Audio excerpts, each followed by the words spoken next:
A full-service website design development strategy agency based in Durham, North Carolina. I'm David Minton. I'm one of the founding partners, and this is Stephen Pashby, one of our account managers. And we're here to talk about defining a strategic MVP and sort of an integral part of our development process. So hopefully we're going to have plenty of time for questions and answers. This is a real sort of objective philosophical talk. We're not going to mention the D word, I think, during our talk at all. So it's a platform agnostic idea and methodology that we hope is useful for a wide variety of projects. So some of the things we're going to focus on in our talk is what is an MVP, why do you use an MVP, how to not define an MVP, and how we define what we call a strategic MVP. And then we'll have a conclusion at the end. So when it comes to MVPs, as I mentioned, we're from North Carolina. Stephen attended NC State University. Go Wolfpack. I attended University of North Carolina at Chapel Hill. So go Heels. So when we talk about MVPs, of course, we're going to be talking about basketball. So, and if we're going to talk about basketball MVPs, who else are we going to talk about? We've got a great quote from who's probably the greatest athlete of all time, or at least in basketball. He said, "I've missed more than 9,000 shots in my career. I've lost almost 300 games. 26 times I've been trusted to take the game-winning shot and missed. I've failed over and over again in my life, and that is why I succeed." From Michael Jordan. So, you know, an MVP, most valuable player. Some believe that you will build your team around your MVP, and then you find other players who will support and complement your MVP. And with that, you can win championships. But you're probably all here for a different type of MVP. Minimal viable products, probably a little bit more relevant to the software industry and this crowd in particular. But it's very similar in the idea that you're going to use your MVP to build a system of core functionality and hopefully be able to extend that, and with that combination, win customers and staff adulation. So all of our quotes are from necessarily sports MVPs. Here's one from Sherrod Goodman, CEO of Staples. "Get a minimum viable product out there, test it out, and see how customers respond." So that's sort of the traditional concept of an MVP, a minimal viable product. Often it's a product with just enough features to satisfy early customers and to provide feedback for future development. But how does this apply to web products and projects, which is what most of us are probably working on? So MVPs usually think of for SaaS, where you've got an actual software product, but can you use it for informational or other types of transactional websites, which is the types of projects that we mostly do at Design Hammer. And we believe that you can, and not only that, that it's really essential for success. So why should you use an MVP? Another great MVP: do not let what you cannot do interfere with what you can do. So often when it comes to an MVP, you've got different kinds of constraints. It's really great if you can have a project where you have everything you need, but we know in reality it rarely happens. So often there's some kind of a limiting factor. Usually there's many and many limiting factors. The ones we usually classify as either falling under limitation of knowledge, either of what to do or how to do it, limitation of money, and that could be a lot of different things. It could be you're hiring an agency and you only have a certain amount of money. It could be you're doing the project internally and you need to hire staff and you only have a little bit, limited amount. It could be that you've got to buy software licenses or hardware or any number of things. And the other one is time. There's sort of an overlap between time and money, as is commonly said. So it could be time that you're doing it all internal with staff and there's only a certain amount of hours that they've got available. Or it could even just be calendar time. You've got plenty of staff, but because of different dependencies, that you can't start one part until another part, that there's just not enough calendar time, no matter how much money you have or how much staff time you have, that you still can't do everything you want to. So one of the things that we really believe in about MVPs is it's not necessarily just something negative that it's telling you what you can't do, but MVPs can also be very positive, because an MVP allows you to provide focus on what's the most important. So when you think of what's the minimum that you need to achieve a successful outcome, it allows you to concentrate on what's the most critical part of the project. So oftentimes we know people come up with new ideas and there's feature creep, but if you've all decided at the very start what the minimum viable product is, then it's very easy to analyze each new piece of input and say, how does this contribute to the MVP, or is it even part of the MVP? And if it's not, maybe we shouldn't prioritize it, or maybe we don't even have it in the initial release.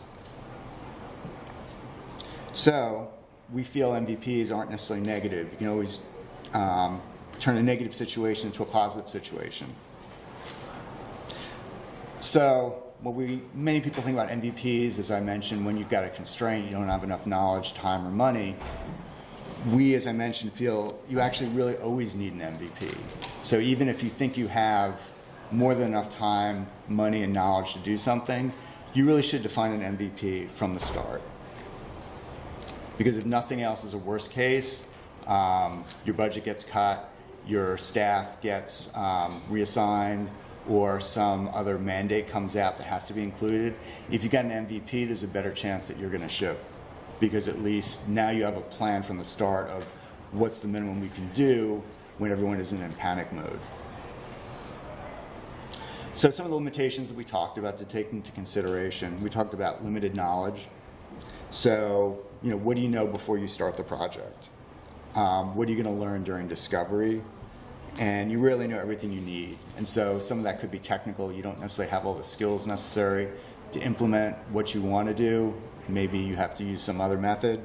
Or maybe it's you just don't have enough knowledge about your audience or your stakeholders, and you hope to be able to discover that during discovery and planning. And once you know what your MVP is, and that's sort of a circular at the very beginning where you're trying to figure out what the minimum is. Some of it's going to be based on knowledge that you have, and some of it's going to be based on knowledge that you have to acquire. That the whole idea of knowing you have an MVP to focus on will let you concentrate your efforts. The money is a lot more obvious. Do you need to spend money on hardware, software agencies? Do you need to hire more people? So assuming you have limited resources, having the MVP will make it more likely you'll be successful. And then limited time that we all know about. You got calendar deadlines. Often with complex projects like we work on, there are dependencies, and even if you have enough staff, you just can't start another part yet. We fall into Brooks' Law. Everyone knows the man-month myth, that if one developer can do a project in 30 days, you have 30 developers not going to do it in one day.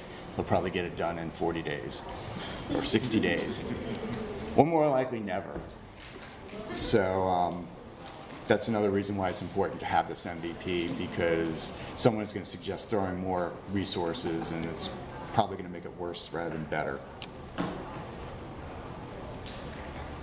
And the other thing is, when you're talking about staff time for MVPs, we all think about our own teams, our own development capabilities, but often, especially with us working in agencies, we're dependent on internal resources that aren't necessarily working directly on the project, whether it's leadership to get input or approvals, or it's Marcom communication staff that we need content from or feedback from. They often, whether they want to or not, cannot meet the schedules that they set for themselves. And so we're often relying on having these MVPs to say, we need this material by a certain date. If you can't get it to us, then we start stripping down features until we get down to the MVP. So at the heart, MVP is, in our philosophy, is what is good enough. So it's important to just focus on what is good enough. We always want to be perfect, but the problem is you can never be perfect. And if you're trying to be perfect, which you can never achieve, you'll never ship. So good enough and MVP can ship, perfect doesn't ship. So nothing's perfect, perfect doesn't ship. Focus on an MVP that's good enough. Because in the end, only products that ship actually can succeed. So, when are the most important times to look at an MVP? Do you not have all the requirements that you need? What can you strip down to? And if you don't have enough information about your audience, do you have multiple priorities? Do you have a limited budget?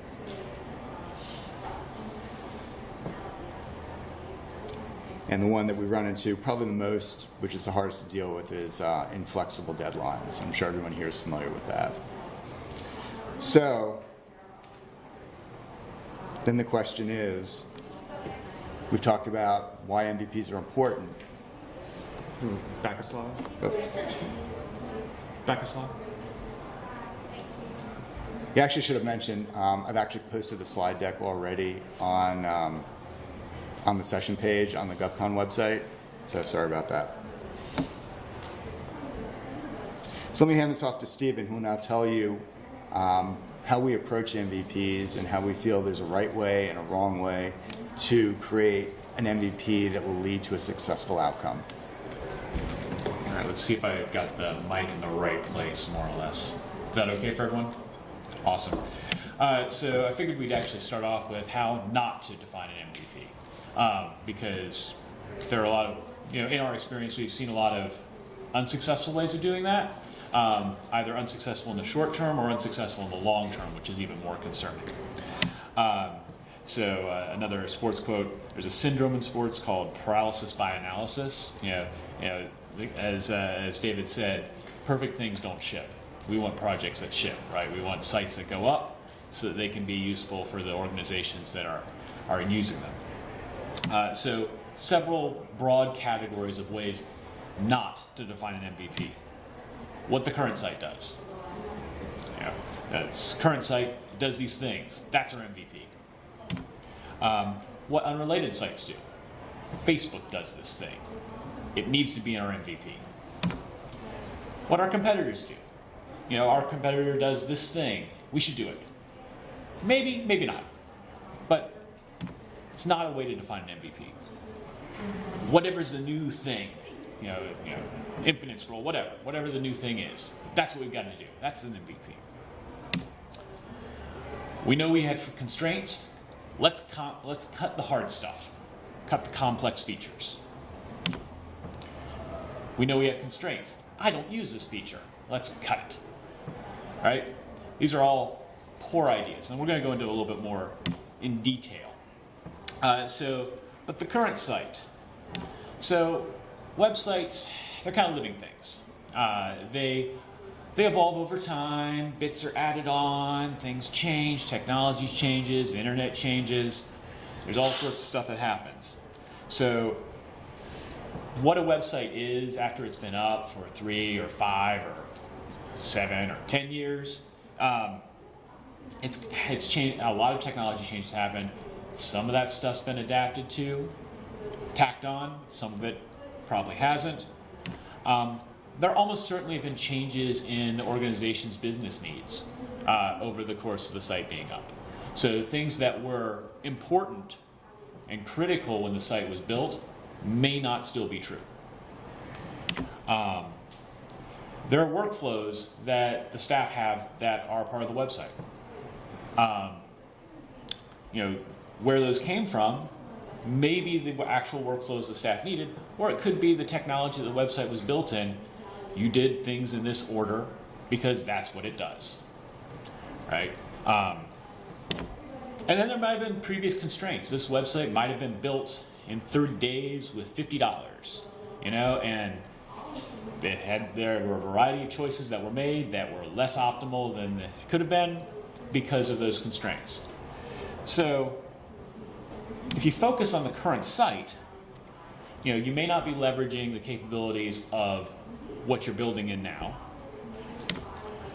You may increase a lot of technical debt to have exact feature parity for what's been implemented already, either by not doing things, for example, the way your current platform should do. I'm going to try not to use the D word.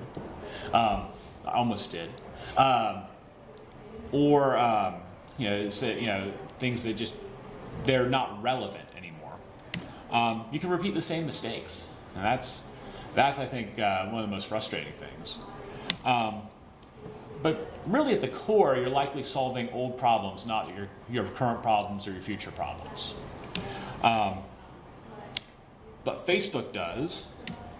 So websites that are not related to yours provide different features because they serve different audiences to solve different problems to achieve whatever it is they're doing, right? So you don't want to just say, well, this is a thing that I like on a website. You want to really think about, does that actually serve what we need to do with this site? So if you focus on unrelated websites, you could develop, unwanted features. And then that builds technical debt that you then have to pay for it to be built, and you have to pay for it to be maintained. It's maybe not solving the problems you need it to solve. And therefore, the website's not helping to achieve whatever the organization's mission is. But our competitors do. So your competitors, they're competitors, so there's probably some overlap in what you guys do. But they serve different audiences. They likely have some different capabilities or offerings or procedures or something. Different business process. And they may have some difference in mission. So if you focus on exactly what they do without really thinking strategically about it, you can end up with content features that are irrelevant to your website, and the cost of implementing those, the time of implementing those, the cost of maintaining those. But there's an asterisk. Competitive research is actually a pretty good idea, right? You can get some new ideas, some things you might not have thought of before. We don't need to reinvent the wheel, but you really want to think about this strategically and how it's relevant to this site and the organizations that the site's going to be supporting. So we need video, we need parallax, we need whatever, right? We need integrations. Web design development have fads, right? Stuff, here's some greatest hits, right? Frames, it's great. Got it. You need flash everywhere, animation, loading animation, stuff like that. Parallax everywhere. Don't get motion sick. Right? Auto-playing videos everywhere. And none of these things are wrong, right? But, just saying, this is the new hip thing. If you're really looking for a project to ship, you don't want to think about, well, this is what's hot, right? Because focusing on fads almost certainly is going to lead to a dated look and feel, maybe next year, maybe next week, right? And often a poor ROI for the organization, right? Because you invest a lot of stuff in things that may not actually serve the mission. Let's cut the integration because that's a lot of work, right? Cutting complex features may seem smart and may actually be a good idea. But complex features, if done well, often improve user experience. They can improve conversions, right? And they can reduce staff-related overhead. So if you're thinking about cutting complex features, really consider how will this disrupt user interactions? And consider the ROI of what's it going to cost to build, maintain this complex feature versus, the administrative staff is going to need to spend, another 10 hours a week answering all these questions, right? So I never use the calculator or the calendar. So some features may be a good candidate for removal. but you want to think about how they're utilized. You know, remember, most of the time, you're not the audience, right? You know, you are too close, and you don't do everything that the site offers or should offer. So we really recommend starting from data, not gut feelings, and consider all of your audiences and sort of how they contribute to the overall mission of the site. Because once again, if you remove popular features, it can lead to an upset audience, increased staff workload, because just because you don't use this feature doesn't mean there aren't 10 people in your organization that need this feature. And everything should be kind of balanced by being in service to the organization's goals. So another asterisk, sometimes these motivations will contradict. Our biggest advice is focus on really what the organization's goals are and then kind of navigate from there. But you just said, I mean, some of these things, they contradict, right? Because this is not a simple snap your fingers, Lego kit process, right? This is messy work with people. So we know, right? But that was how to not define an MVP. Let's talk about a better process for how to put one actually together, right? So we call this internally, thinking of an MVP strategically or using strategy to come up with the MVP. I never worry about the problem. I worry about the solution. By Shaq. Now, solution may be just being a very large athletic man. That helps. But, define a strategic MVP. So kind of the core of our philosophy is websites are tools to solve problems, right? Your organization is trying to do a thing. It's a business that's trying to make money in a certain way with certain services. It's a nonprofit, you're trying to affect a mission. If you're an agency, you're trying to carry out directives and serve the citizens. Whatever it is, website should be a tool to solve the problems of the organization. So, a strategic MVP is also defined using data rather than gut feelings, right? It's not an instance of, we talked internally and we now have our plan, right? It's best if you can actually get user data, look at existing data, do some user testing, but your time is limited, so you're only going to be able to do so much of that. And a strategic MVP focuses on delivering a website that solves critical problems, right? Not every problem. So, to define a strategic MVP, you need to define your organization's problems. Step one, right? So we like to start with your goals. What are your organization goals? What are you trying to do? And you really start above the website. Because if you start with the website, you're already down in the weeds, right? So, more leads, maybe, we want more contact form switches, more page views. These are all things that are way too low. Like, really, what are you trying to do? Start as high level as you can. If you've got a mission statement, that's a good place to start. And remember, these likely have changed, at least adjusted some since the website was last worked on. So whenever you've got a website project, if you haven't recently had these sorts of conversations, it might be worth taking, an afternoon and really getting on the same page. Because, a new website's a major investment of time and resources, effort, all the things. And that's assuming that the last website even thought about it this way, which in our experience doesn't always happen. Now that you have your goals, you're done, right? You got the website's done, the organization's successful, the world's changed, or you're ready to retire to the Bahamas. No, there's stuff preventing the organization from achieving its goals. What is stopping you, right? So what are the obstacles? So again, start above the website. Our website's ugly is not a very actionable goal. may or may not be relevant, right?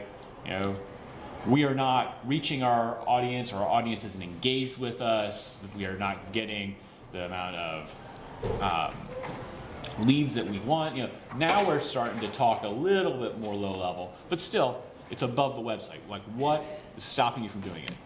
Because obstacles provide focus for solutions. If you can't articulate the obstacles, you probably need a little bit more research to figure out why you're not achieving the goals, right? So this could be informal, or it could be like an audience survey. You know, SurveyMonkey is really cheap. You know, if you got a newsletter, that's not a bad choice.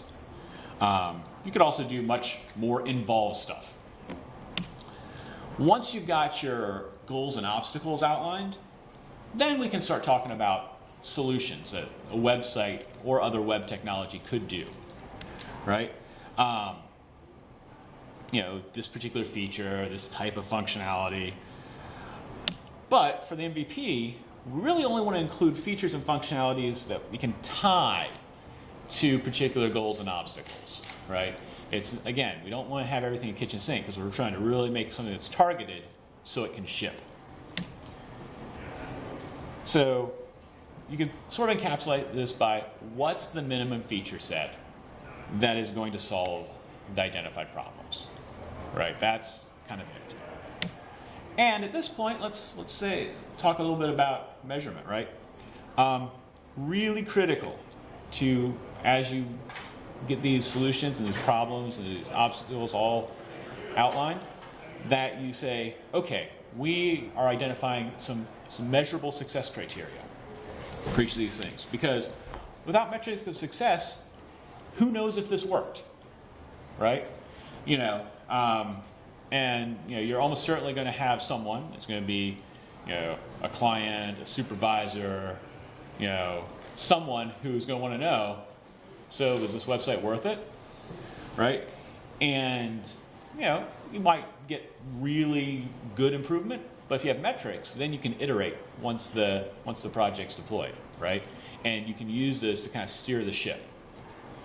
So identifying those right at the beginning, based on what you're trying to do with the site, and you know, making sure the site actually can measure the stuff that you're planning on measuring, really helps out down the road. All right, so we've got our list of our features and MVP. We're done, right? We're good. We have constraints.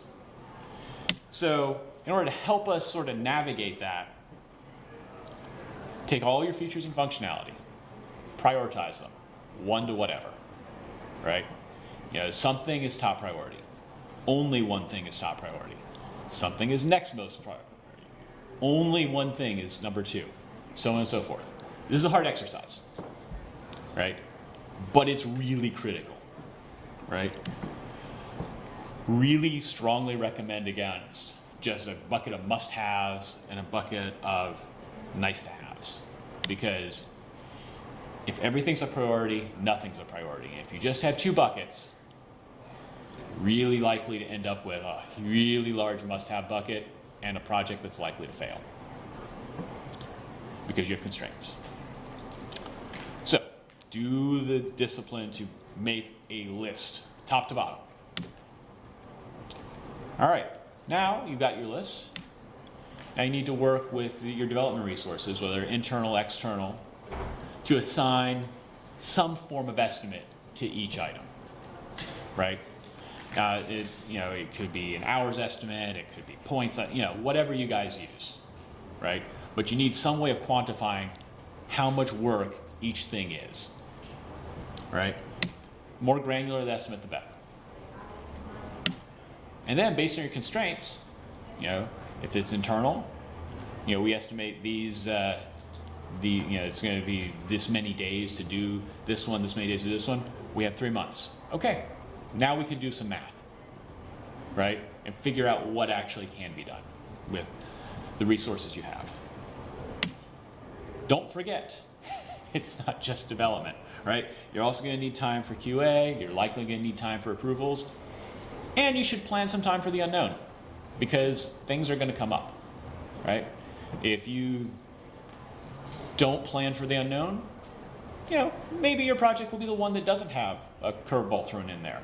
But it's better to say, you know what, we're planning on that.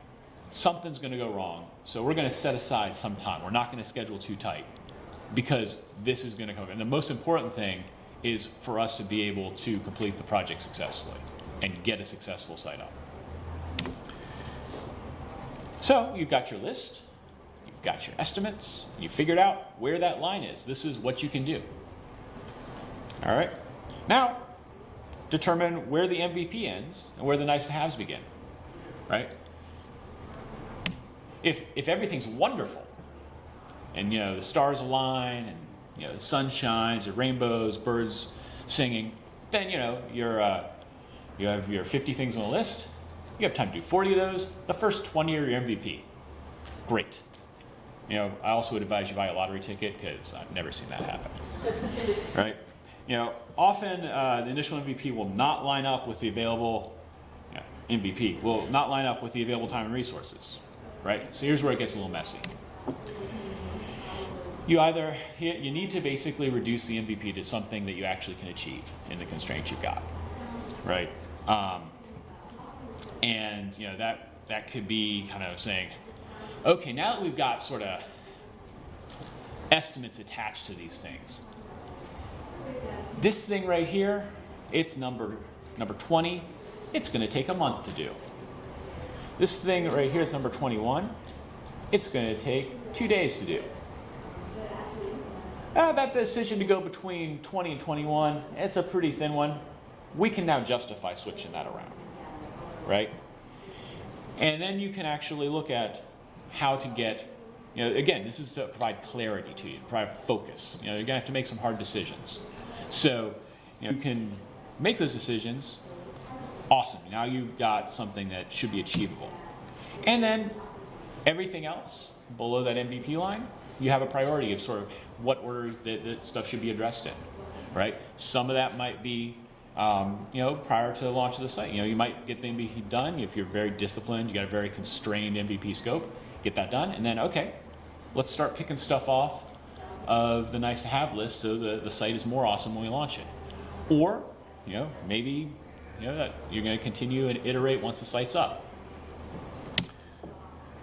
But now that you have an MVP, really want to focus on the MVP should meet your business or organizational goals, be achievable with the resources that you have, and allow for unknowns. But my MVP doesn't, so, once again, perfect is the enemy of good. And MVP is about good enough, right? Because if you don't launch the project, it cannot succeed. It can only fail, right? Unless your goal is just to twiddle your thumbs. And then there's probably more entertaining ways to do that than, build a project that never launches. Once you have a live site, then you're in a great spot, right? You've got a site that is targeted at the particular organizational goals. And now you can iterate on that at whatever speed you have resources to do that. That might be, you might have, regular, monthly or, bi-weekly sprints, any number of things. Or you might say, in 6 months we're going to take a look and see if we want to do a follow-up, project to add some more stuff on. But since you have metrics and since everything is lined up with actual organizational goals, you're in a really good position to have those conversations, right? And you're also in a really good position to say, oh, we have data. We understand what's happening now with the site. So here's a hard question.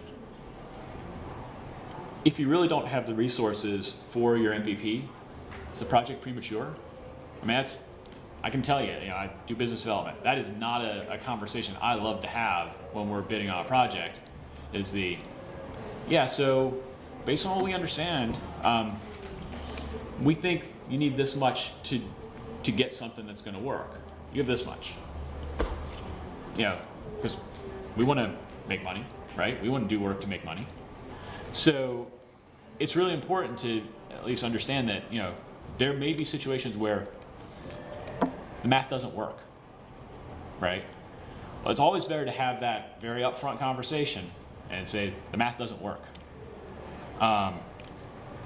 we just don't know enough.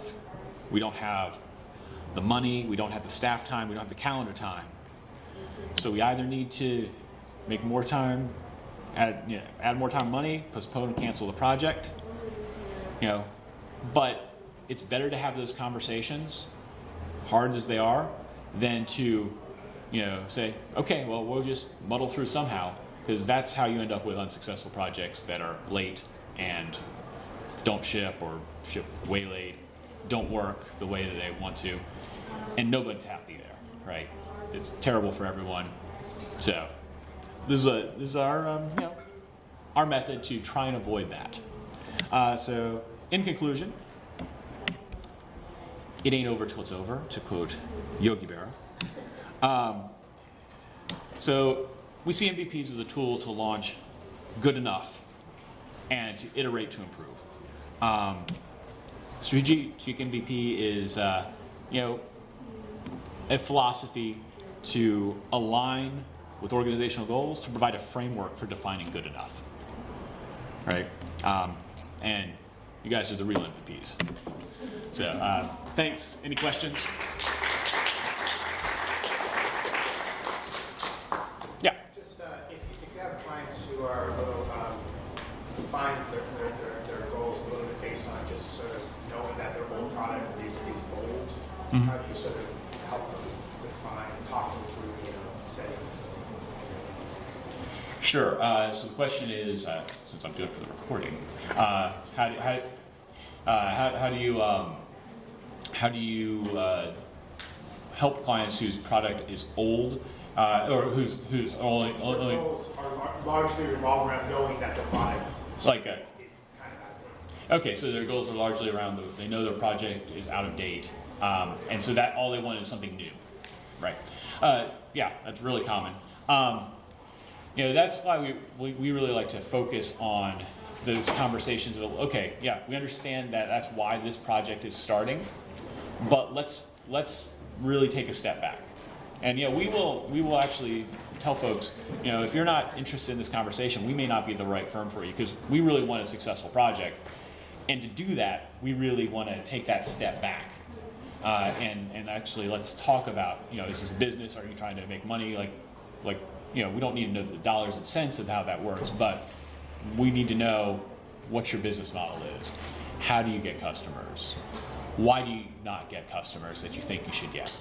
If it's nonprofits, is it, are your constraints due to lack of resources? Let's talk about the donations, or whatever it is. We really want to start at that higher level, and it can be a little challenging, but if you get the right folks involved in the beginning, it's very successful.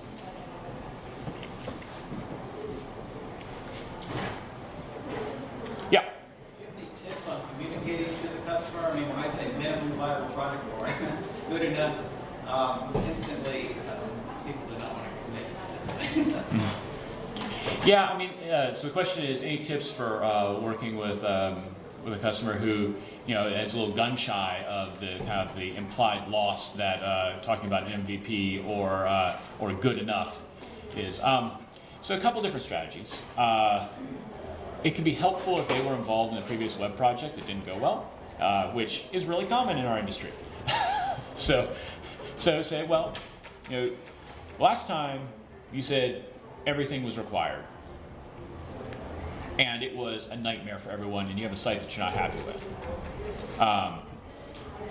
And that's like, if you can help them sort of connect the dots, that can help. The other thing is, it's not going to be the right approach for everyone. Like I said, there are some folks that we just like, what, we're not a good fit for you. There are other shops who have different philosophies. They're good, they can do the work, but we want to do work that we feel confident we can be successful at. I mean, it's not easy work, but we want to make sure that we're on the same page as the client. And you can't make everyone, but I think tying into this was painful last time can help. And was there a hand down here? So I work for a government contractor, and we have decided to embark on a new public website. And our initial conversation was there's 10 stakeholders. And so that how do we communicate, how do we get the buy-in for what I can anticipate will be, well, my minimum viable product is X for this department, it's Y for this department. So the question is, if you've got a large number of stakeholders and they all have their own like fiefdoms, right? And like, I need this, I need that. Then super common. Government also, large nonprofits can be like that. Some businesses, organization by vice president's a thing. So we like to approach that with a data-driven approach, right? So we like to actually start with some user surveys. Let's reach out to the audience, find out what they want, right? Now, what they want may not be what you do, but it at least gives data to figure out what the right answer is. And then once you've got that, another place this will rear its head a lot is like in information architecture, like how the menus are laid out, right? And so we really are big proponents of doing user testing, a lot of card sorting, like really big on that. I think we did a talk 2 years ago where we showed off some card sorting tools at GovCon, and also tree testing, because it's one thing when you go, we have VP Fred and VP Jane, they have opposing viewpoints. It's another thing when you have VP Fred and VP Jane, they have opposing viewpoints, and you have data where it says 80% of this audience wants it this way, right? That's an easier argument to have, and you're much more likely to arrive at the correct answer. Yeah. I'd just like to reinforce being on the government side. Definitely just keep hitting them with data. Don't stop and keep repeating. It's really, because I have a boss who's, okay, show me the data. What does the audience want? So I'm constantly in that mindset, but then dealing with stakeholders, they're not. And so it's an education process. Yeah, I'll just mic it for that. So just a comment on, particularly in the government industry, just keep hitting folks with data, because data is something that's hard to argue with, and you can overcome folks who have entrenched positions over time via data. A quick anecdote: we had a client who offered a SaaS service, and he came to us and he said, my customers say that my service is hard to use. I don't think it is. But I'm an engineer and they're my customers, so let's do some testing. And so we did some user testing, and again, he was someone who was open to that, but he's like, I don't think there's a problem here. I think these people are just dumb, but they're paying me money, and so we'll find out if I can make things easier for them to pay me money. Any other questions? I think we are right at 10:45. All right, well, thanks a lot, y'all. It was fun.